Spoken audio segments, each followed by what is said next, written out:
So I'm here with Mr. Sunny today, and he survived COVID. So I'm going to ask him some questions, and then he's going to finish off by reading us a Sikh poem. So thank you, Sunny.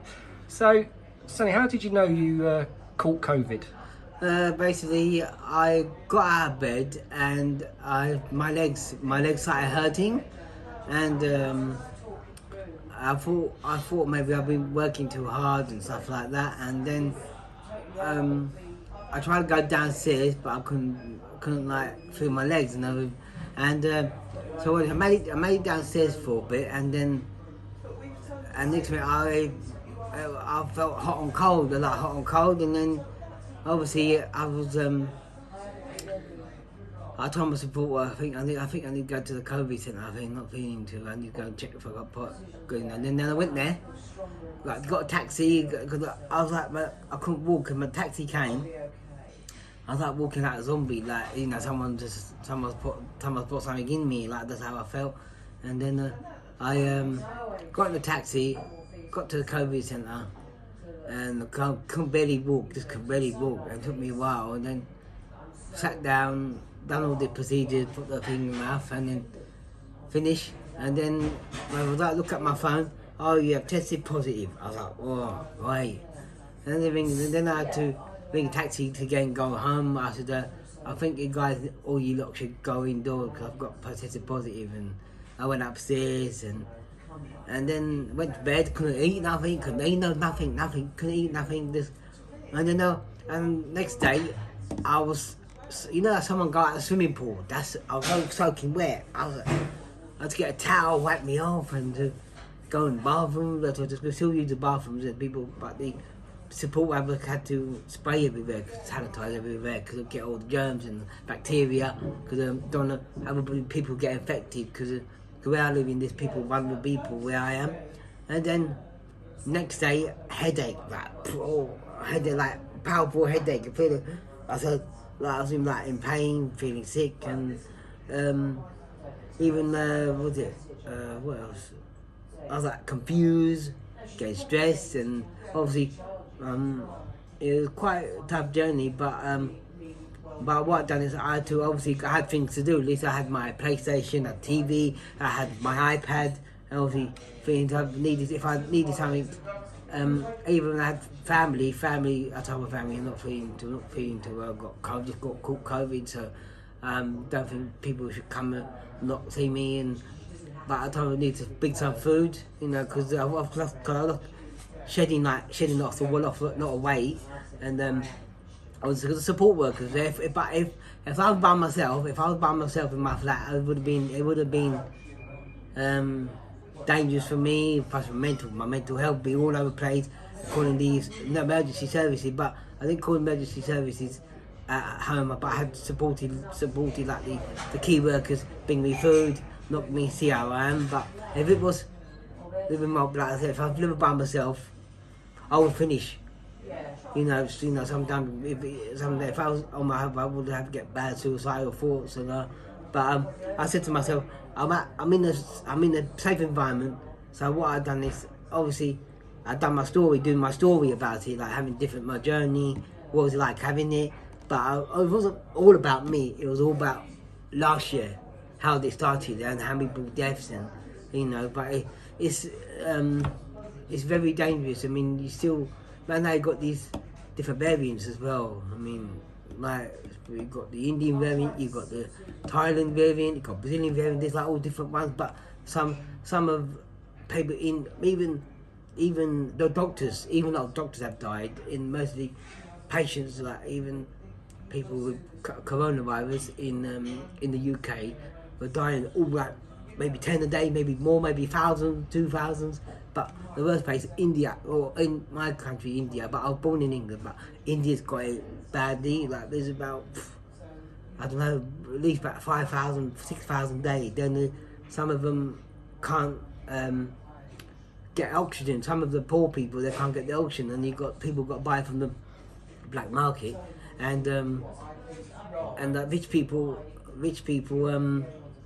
got to pay for it because they get it because they've got money. But the Prime Minister of India is not helping.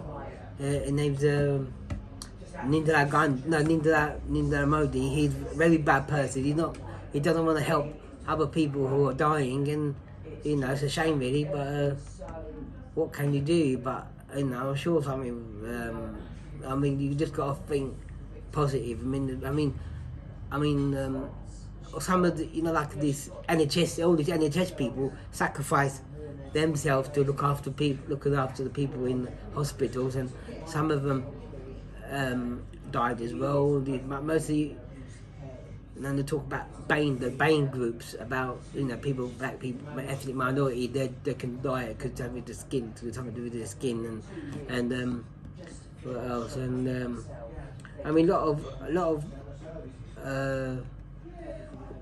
a lot of people have helped the NHS.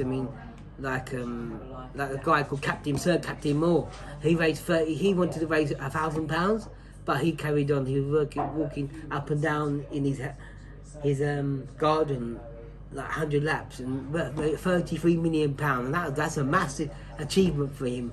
But unfortunately, he passed away this year. But God rest his soul. But all this, even some of these footballers help, like Marcus Rashford. People like school children. They try and get food for the kids, asking the government to help, but they don't seem to listen. But even one footballer, he faced for Aston, he was breaking the rules, and people were having parties, and their friends spread their germs everywhere. They're making it difficult to other people, but especially the elderly. Look at the elderly. They weren't, because I went to Asda, and people were bulk buying.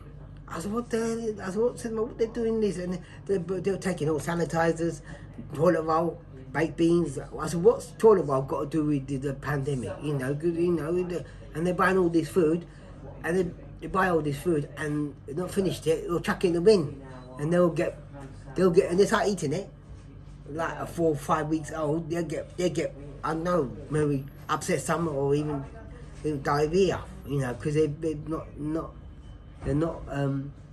being shameless, like not really making what's the word? They're ignorant, like not helping, not looking, not making they're not making some of them heartless. Some of them got black cars, they don't care about themselves, and but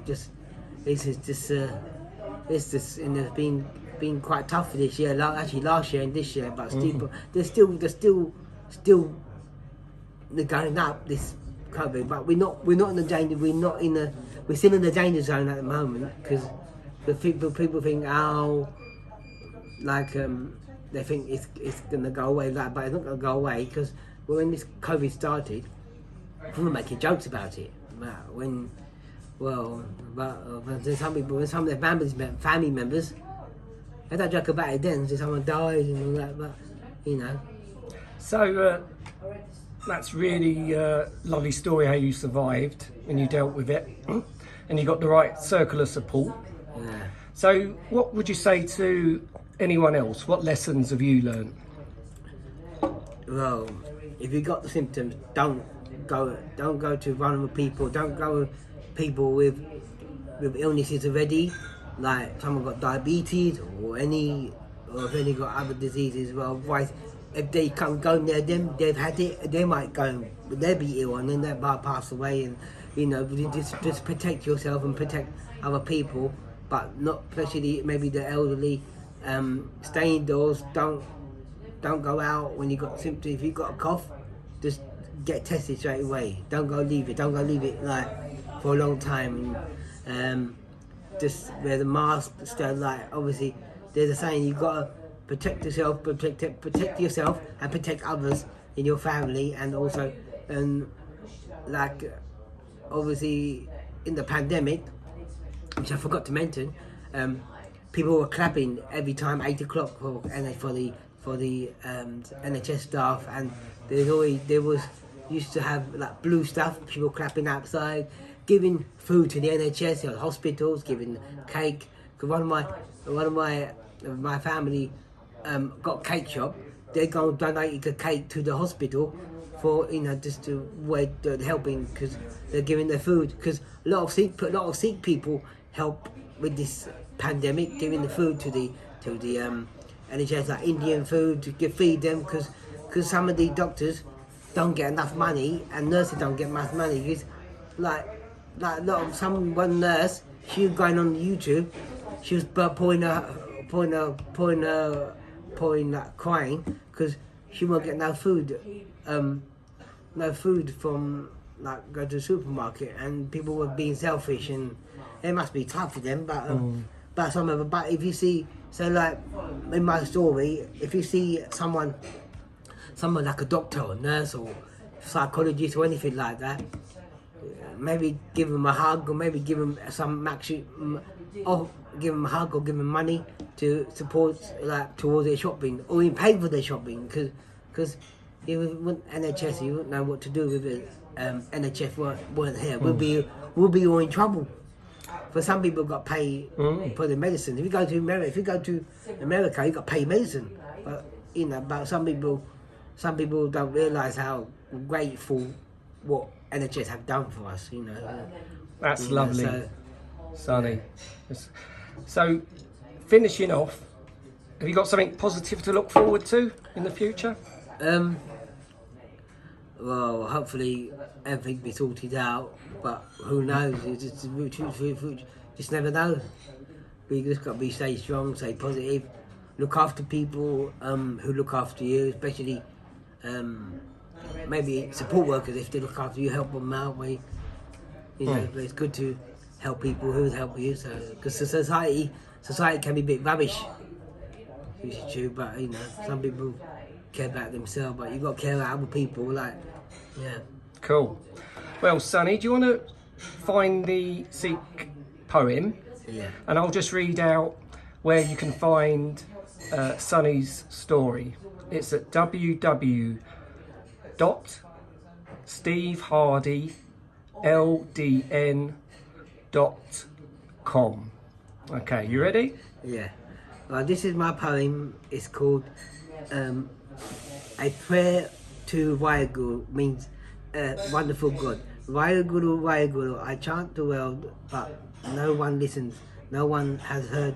I am in a disappointed situation, one which is hard on me, yet one will help to set my situation free. Waheguru, Waheguru, I chant a prayer to you. What should I do? No one cares, no one dares to help me except you. I stray towards the light. I find a way to give my sight and free my situation. On my return, I'll find the supreme light and my troubles change from wrong to right. For this Waheguru, I thank you with all my might.